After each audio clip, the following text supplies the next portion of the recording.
this corner, one of the most pitiless landscapes in the world, the arid Australian outback. In this corner, one of the most resilient survivors in the world, the red kangaroo. With skills shaped by millions of years of evolution, this time it's brought a knockout punch, a devastating drought. As thousands succumb to dehydration and starvation, one remarkable kangaroo may be on the ropes. Can he make it through hell on earth? Or is this one fight even the red kangaroo can't win?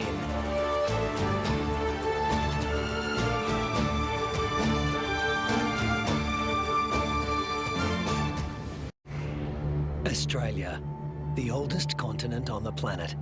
Almost 3/4 of it looks like this. At its centre, it gets 5 inches of rain a year.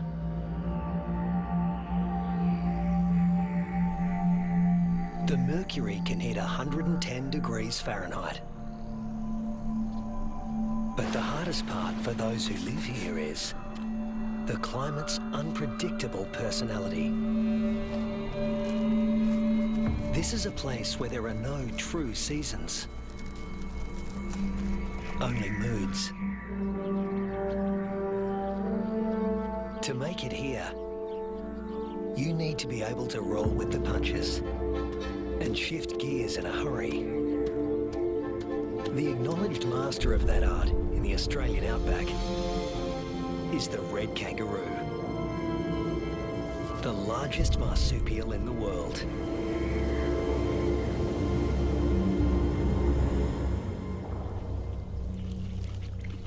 This female is pregnant. Red kangaroo females are almost always pregnant. They've evolved to adapt their reproductive systems to the unpredictable whims of the environment.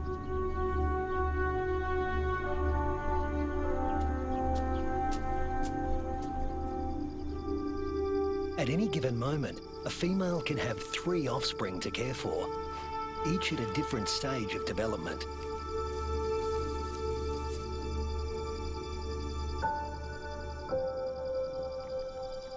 This is number 1, the peanut. After 33 days developing in the womb, the newborn emerges as a blind, hairless, pink creature, roughly the size of a peanut. We call him Rusty. There's virtually no sign of the powerful hind legs we all associate with the kangaroo. He uses his arms to make the grueling trek up the belly to his mother's nipple, guided solely by instinct and smell.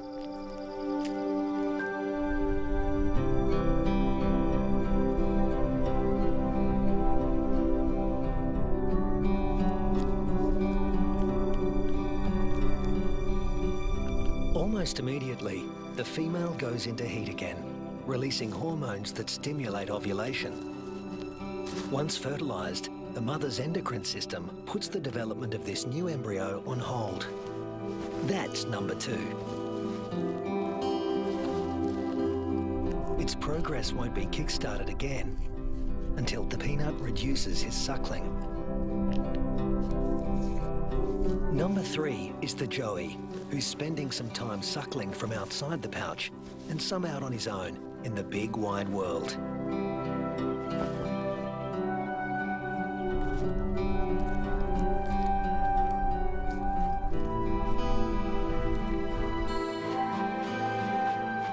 The female is a living assembly line of young at various stages of development. But when times are hard, the system has to be ruthless. She will cut off nutrition to the peanut in her pouch, and when it dies, she'll restart the embryo's development to take his place.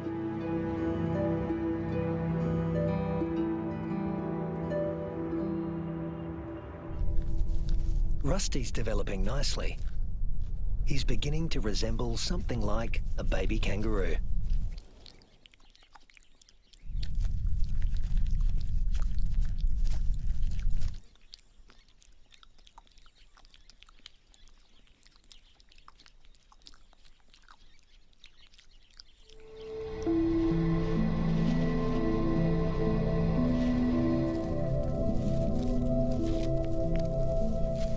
Now 3 months old, he can hear all the sounds of the world he'll soon be inhabiting.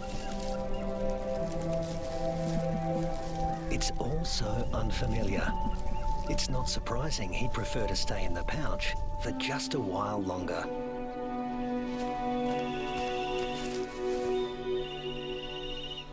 There's plenty of...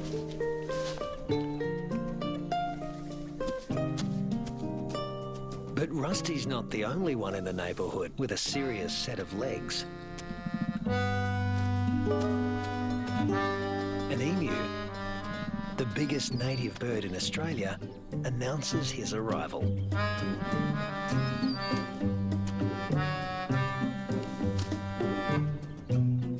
His skirt of feathers absorbs 80% of solar radiation, leaving the skin underneath cool.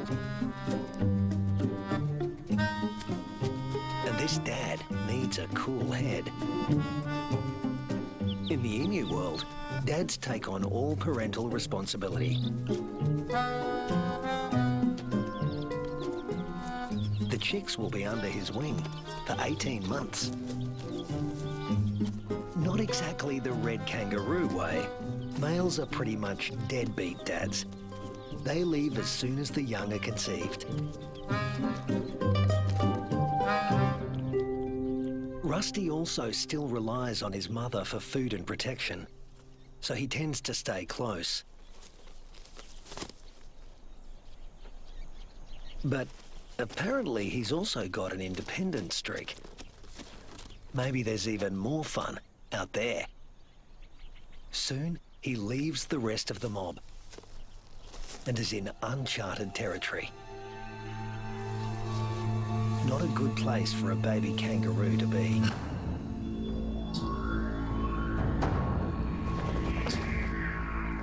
A wedge-tailed eagle, the largest bird of prey in Australia. And it likes to take young kangaroos. Mum realises she doesn't know where Rusty is. But the eagle does.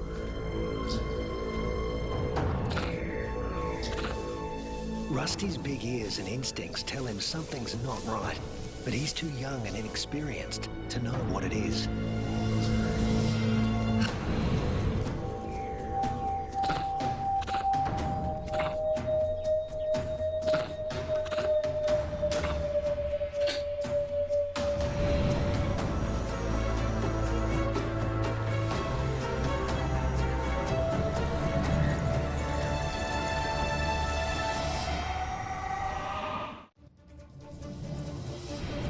No sooner has Rusty left his mother's side than he's in trouble.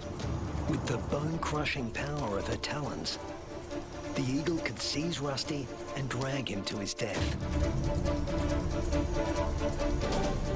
But suddenly, there's a flurry of panicked activity nearby. A rabbit is running for its life.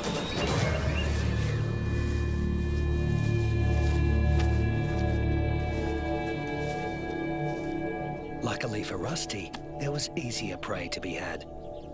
This time,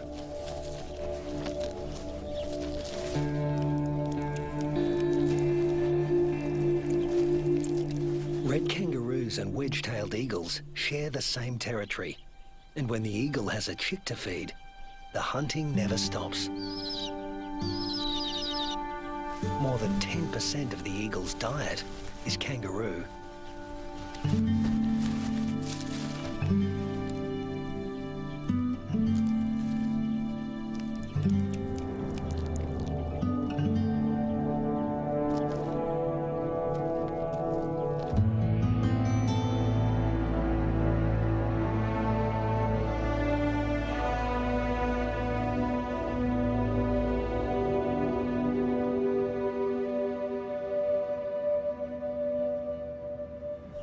Rusty is now 8 months old and a full-fledged joey, a juvenile that spends all his time outside the pouch. In a few months, he won't have Mum's milk to rely on anymore.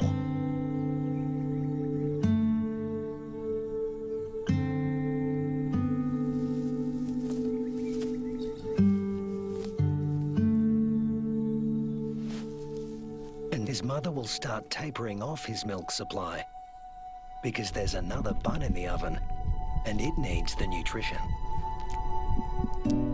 Mum's body now produces two totally different types of milk. A more dilute one for his tiny sister and a richer one for him. Each dispensed from its own nipple.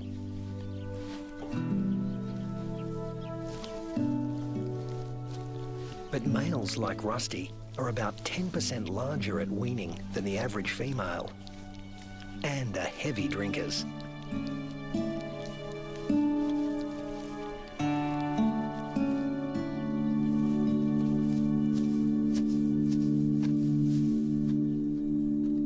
This is the kangaroo version of tough love. Rusty's mother cuts him off completely. Her milk is needed elsewhere. And Rusty is off to explore his wider world.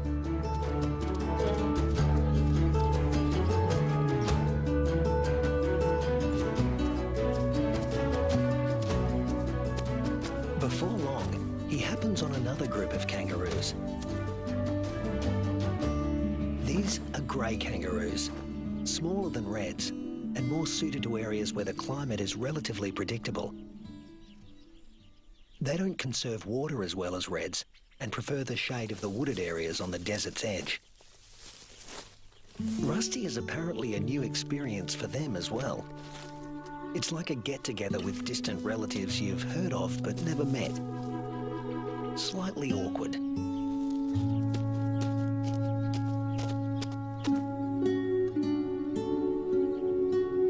And here comes another branch of the family, wallaroos. Marsupials somewhere between red kangaroos and wallabies in size, who frequent the rocky outcrops looking for shade and water. If you live in a desert, water is a treasure, and its presence is never guaranteed. With no true seasons in this part of Australia, the only certainty is unpredictability. A waterhole is a gift from the heavens for many creatures. Emus, reds and wallaroos all gather to drink. But the relentless sun is turning the mud around the waterhole into clay, laying traps for the unwary. Rusty is not driven by the same intense thirst as his grey cousins. Reds have a kind of super kidney, which concentrates their urine, so they hold on to more water. While the greys have to drink more regularly. Their thirst sometimes drives them to unwise decisions.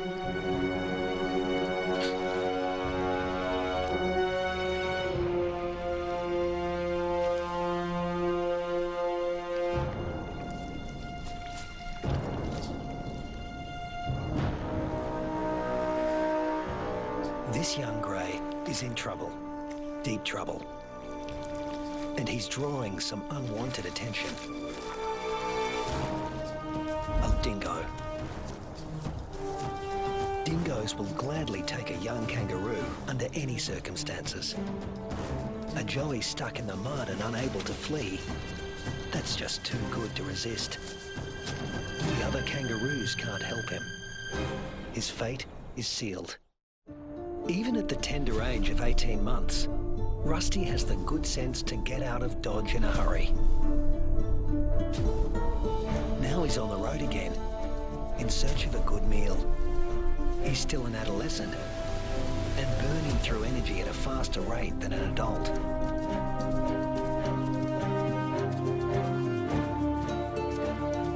Kangaroo mobs can number in the hundreds, but this one is relatively small.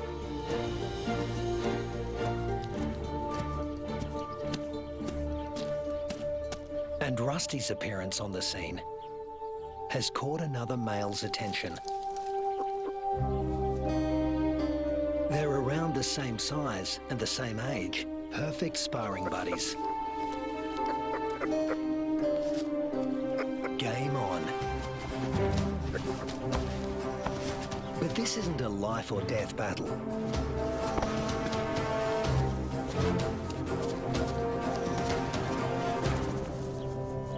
What they learn here will be crucial in later life, when the stakes are higher.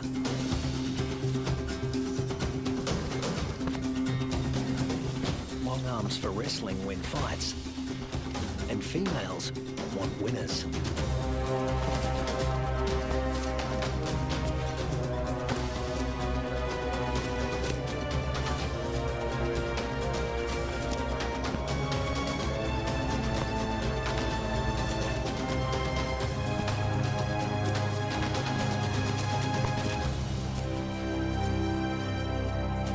Rusty doesn't come out on top this time, but the boxing experience is invaluable. At this age, the learning curve for a kangaroo is steep and full of surprises. A sudden rustle in the dry grass spooks the gang he's hanging out with.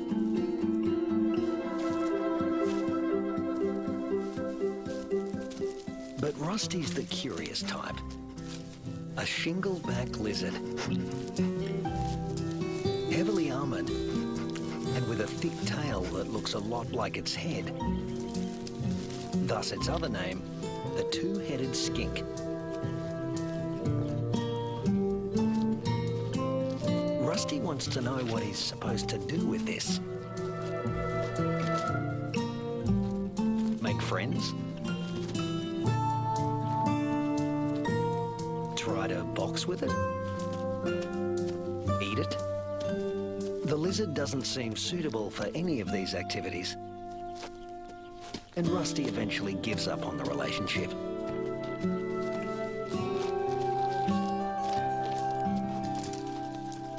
This part of the Central Australian outback has been hot and dry for weeks.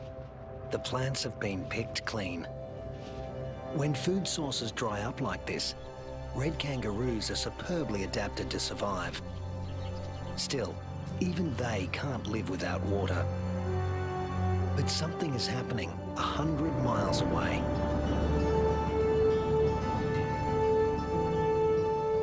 Where the sky has opened up and torrential rains are soaking the parched earth. These waters will end up in the Channel Country and be funneled inland hundreds of miles away from their origin. The channels are dry now, but because the region is low-lying, they won't be for long.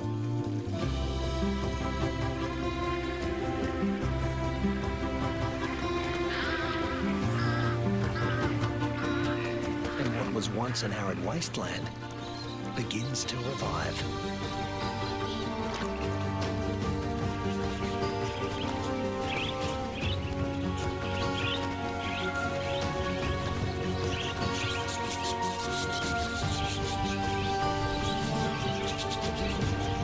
From the swirling flocks of budgerigars to the dingo mum and her pups, all are drawn to the life-giving waters. The young eagle flexes its new feathers. And a young kangaroo celebrates in her own playful way.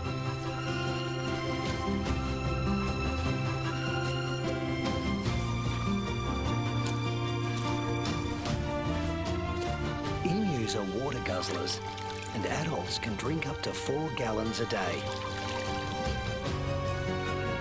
Like all emus, the chicks revel in a cooling bath.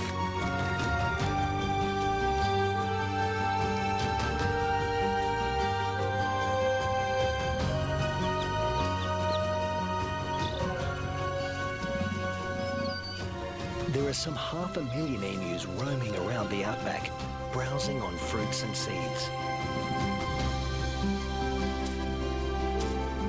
And what's good for the emus is also good for the rest of the ecosystem. As they move through the bush, they scatter the seeds of the flowers and fruit they've eaten along the way, which will sprout and become new plants.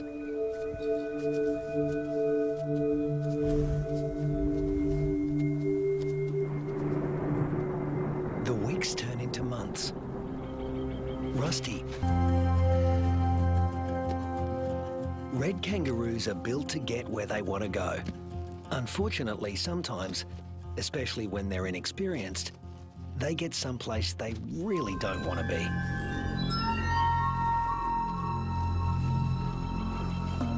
The inland taipan is the most toxic snake on Earth. There's enough venom in one bite to kill 100 full-grown men.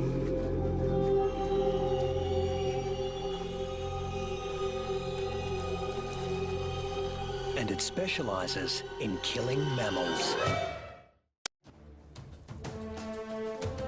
The Australian desert is the kingdom of the reptiles, but kangaroos know too well to leave all snakes alone.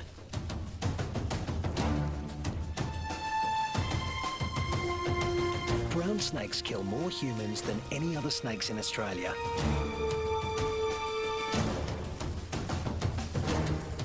But it's not the biggest reptile in the neighbourhood. This is. The parenti, reaching 8 feet long, venomous and fast on its feet. A large parenti will eat a small kangaroo.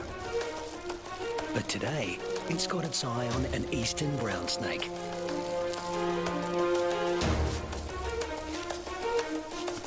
The forked tongue of the parenti follows the brown snake's chemical scent trail and leads him to an abandoned burrow. A burrow with only one entrance. With a parenti in the picture, a sanctuary can easily become a death trap.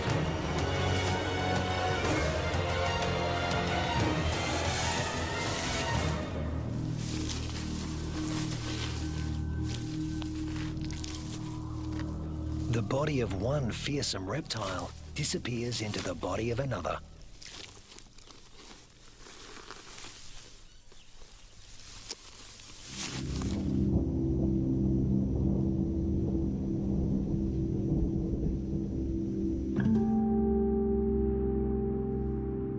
The months roll on, and Rusty has grown in both size and experience. He weighs 150 pounds now and has dozens of sparring matches under his belt. Today, he finds himself with a mob he's met before. The one with the tough male who intimidated him last time.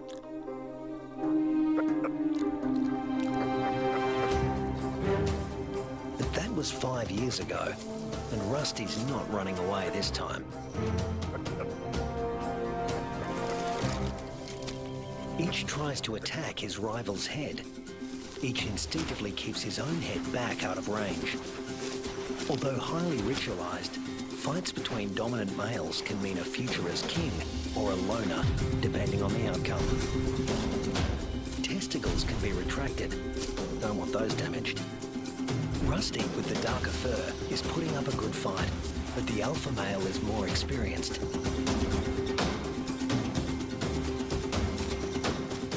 Females don't care who wins, just so long as he's got good genes. But Rusty is younger than his opponent and in top fighting form.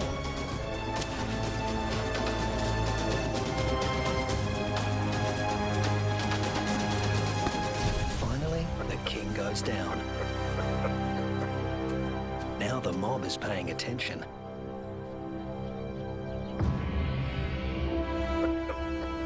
Rusty's the top male now, and to the victor go the spoils.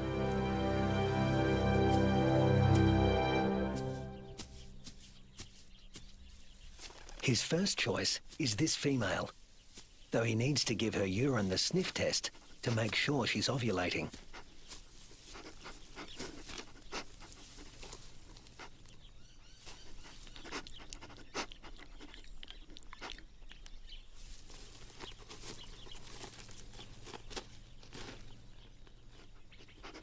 She's ready. But Rusty has only a brief window of opportunity. She may only be receptive for a matter of hours. Better get to it.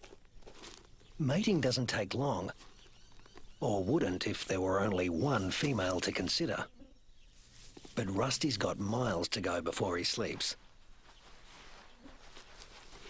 He's King Kangaroo now, and in addition to regular mating duties, he'll have to fend off other young roos who'd like to knock him off his throne, just as he did his predecessor.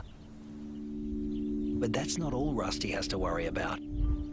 The temperature is soaring and the land is drying out. Evaporation is sucking the life out of everything, flora and fauna alike. You can never tell when the weather will change, only that it will. And that's the origin of some of the red kangaroo's most amazing adaptations. They're masters of heat regulation.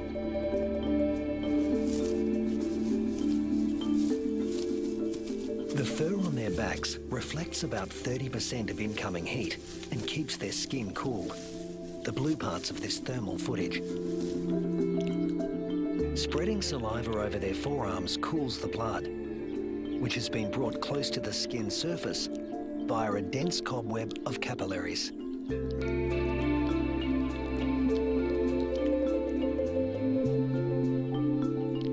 With temperatures simmering above 100 degrees for over a week, a third of the males have already become infertile. If these temperatures were to continue for 3 more months, the number would more than double. Reds defend their sperm by licking their scrotums to keep them cool. And in contrast to their battle strategy of retracting the scrotum, males let their testicles hang way down below their overheated trunks, keeping them about 7 degrees cooler than at their cores. The sand, even a few inches down, is cooler than at the surface. Red kangaroos dig until they reach cooler soil, and then,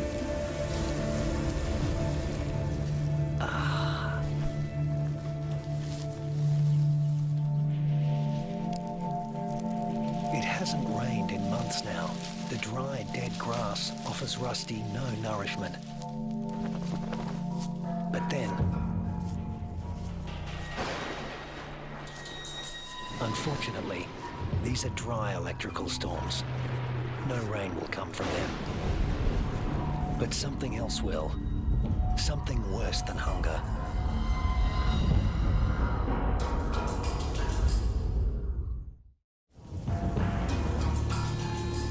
Lightning has ignited the dry grass of the outback.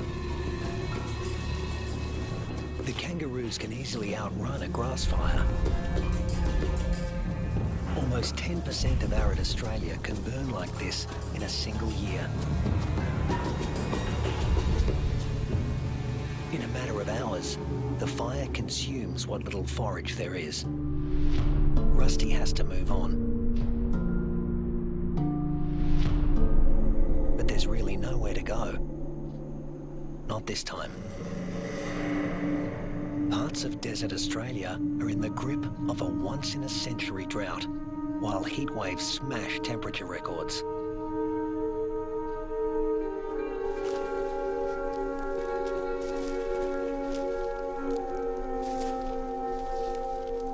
Nothing that lives here has ever experienced anything like it, Rusty included.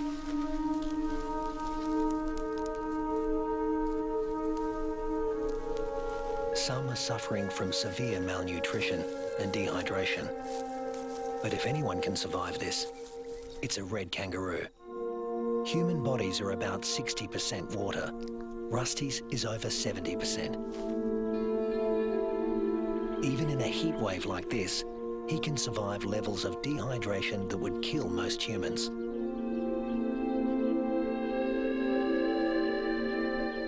Reds only sweat when they're on the move. At rest, they pant, which uses less water than sweating. Raising their breathing rate to over 200 breaths a minute reduces their deep body temperature and cools their brains. And of course, they cover their limbs in cooling saliva. But there's a price to pay. Licking uses up precious water. If the drought continues much longer, this form of cooling will be too costly. The kangaroos stay under whatever shade they can find. When times get this tough, females switch off their milk supply. Maternal instinct is strong, self-preservation is stronger. Unweaned offspring outside the pouch are the first to die, and the young in the pouches are next. As it dies, the female reactivates her waiting embryo, but if the drought persists, it too will die, and she will stop reproducing altogether. Even Rusty, one of the strongest, is in trouble. In these conditions, the males are the first to succumb, especially the largest, who, like Rusty, need more food.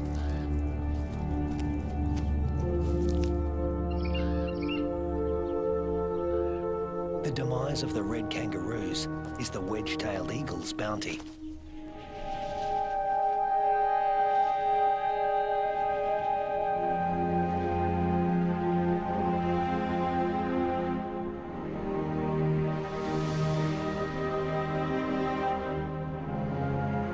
And it's not just the kangaroos that are suffering. The drought is taking its toll everywhere. Predators turn on each other to protect a tiny piece of rancid meat.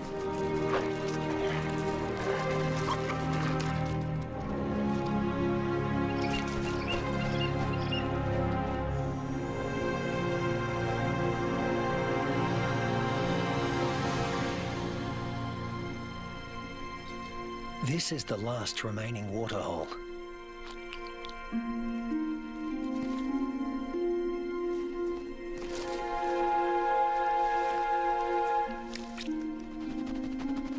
It's stagnant and salty. Ordinarily, the animals would never drink this water.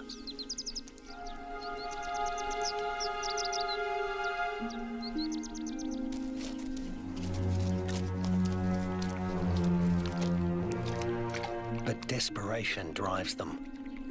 The drought makes for uneasy bedfellows.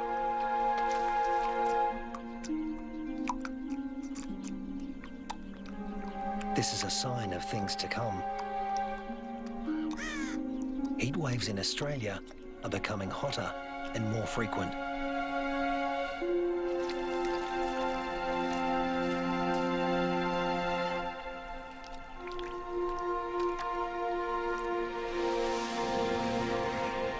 The intense dry heat continues and the casualties mount. Among them are many of Rusty's offspring. In some parts of these desolate lands, drought can kill 8 out of every 10 kangaroos.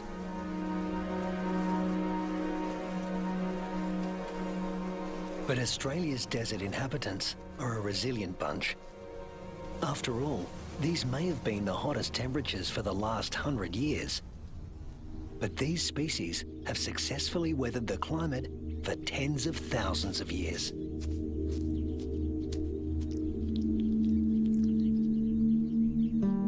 And Rusty is still here, conserving his energy and biding his time. A change is going to come. It always has. After 12 months of merciless drought, the landscape is dotted with the remains of those that couldn't hang on any longer. But in the Australian outback, all bad things come to an end. Eventually. Thunderclouds are gathering in the distance. Rusty seems to sense a change in the weather. Somewhere there is rain, and where there is water, there will also soon be food. He just has to get there.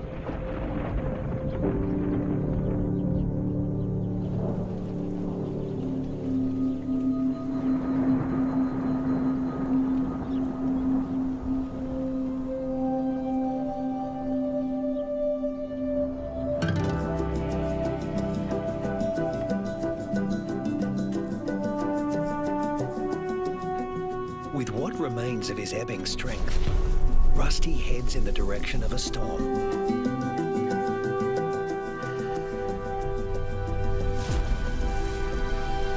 As do the other red kangaroos that have made it this far.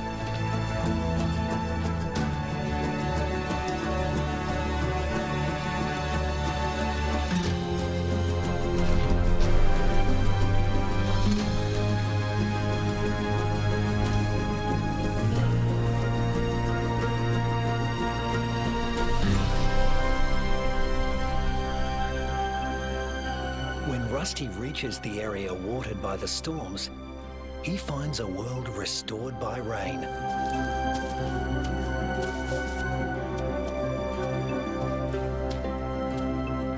Plenty to eat, plenty to drink. You can almost see the relief and joy in their hopping.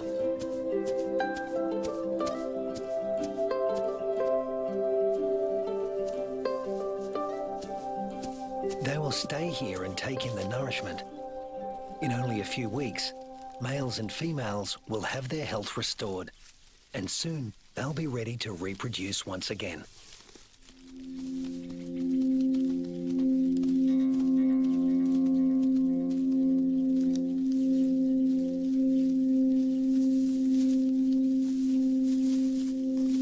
But before that can happen, they have to make it through this. A pack of hungry dingoes.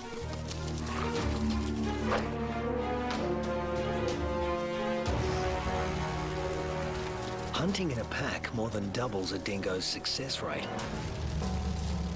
Normally, they'd go for the weakest kangaroos in the group. But a pack of this size can take down something bigger. Something like Rusty.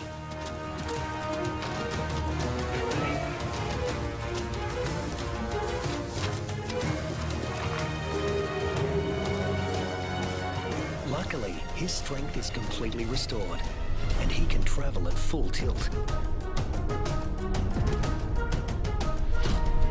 Rusty doesn't accelerate by bounding faster, but by bounding further. He lengthens his leaps, at times covering 25 feet in a single bound. Once he gets past 10 miles an hour, Rusty rockets along with little extra effort, while the dingo's forelegs need to move ever faster. Now hitting 25 miles an hour, Rusty's only using about half of the energy the dogs are putting in. They have no chance of catching him.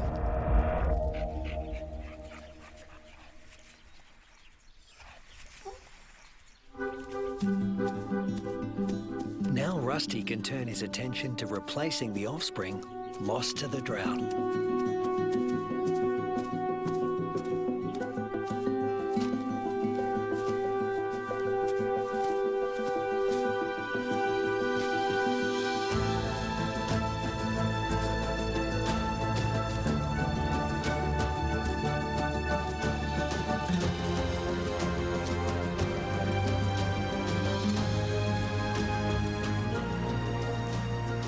At 200 pounds, powerful, and in the prime of life, there's no question that he's the dominant male of this gang.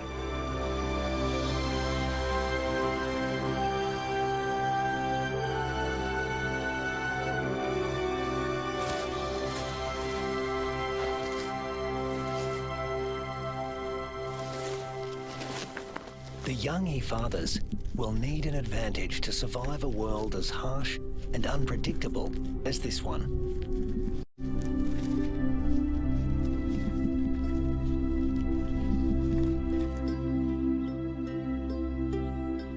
What greater advantage could there be than to begin life as the progeny of the undisputed king of the red kangaroo mob?